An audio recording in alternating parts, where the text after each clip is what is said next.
নাহমাদুহু ওয়া নুসাল্লি আলা রাসূলিহিল কারীম আম্মা বাদ। আসসালামু আলাইকুম ওয়া রাহমাতুল্লাহি ওয়া বারাকাতুহু। আশা করি কি প্রিয় দর্শক আপনারা সবাই ভালো আছেন।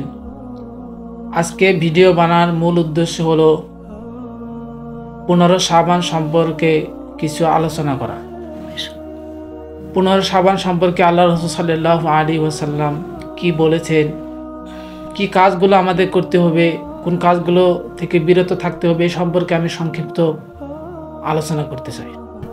এই বিষয়ে হযরত আলী রাদিয়াল্লাহু তাআলা আনহু একটি হাদিস বর্ণিত করতেছেন যে নবী করিম সাল্লাল্লাহু আলাইহি সাল্লাম বলেছেন, ইজা কানা লাইলাতুন নিসফি মিন শাবানা ফাকুমু লাইলাহা ওয়া সুমু নাহারাহা ইলা আখি।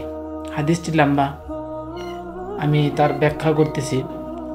নবী করিম সাল্লাল্লাহু আলাইহি সাল্লাম বলেছেন, যখন 15 শাবান আসে তখন ওই রাত্রে তোমরা নফল জিকির আজকার করো আর দিনে রোজা রাখো। কেন বলেছেন? যে নবী করিম সাল্লাল্লাহু আলাইহি সাল্লাম বলেছেন এই জন্যই যে আল্লাহ পাক রব্বুল আলামিন 15 শাবানের রাত্রে আসমানি দুনিয়ায় অগ্রসর হন, নেমে আসে আর এসে এলান করে যে আসে কেউ এরকম কোনো ব্যক্তি যে অভাবগ্রস্ত, রিজিকের অভাব অনটনে আছে, সে আমার কাছে চাইবে আমি তার অভাব দূর করে দিব। আছে কেউ এরকম কোনো রোগ আক্রান্ত, সে আমার কাছে চাইবে আমি তার রোগ মুক্ত করে দিব।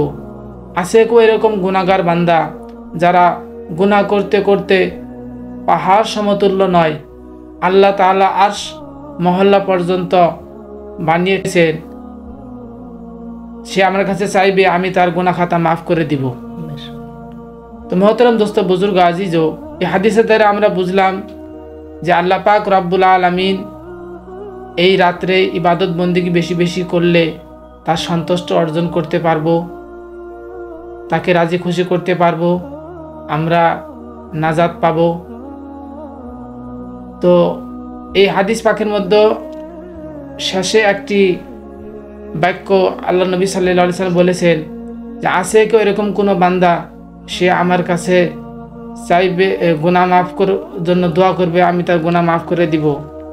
এক্ষেত্রে অন্য এক হাদিসে বর্ণিত আছে যে 6 শ্রেণীর ব্যক্তি ব্যতীত আল্লাহ পাক রব্বুল আলামিন সবারই গুনাহ খাতা মাফ করে দেয়। সুবহানাল্লাহ, মানে সুবহানাল্লাহ। তার মধ্যে এক শ্রেণীর ব্যক্তি হলো যারা নাকি মদ পান করে। 2 নম্বর, যারা নাকি আল্লাহ তাআলার সঙ্গে কাউকে শরীক করে। 3 নম্বর, যারা নাকি মা বাবার নাফরমানি করে।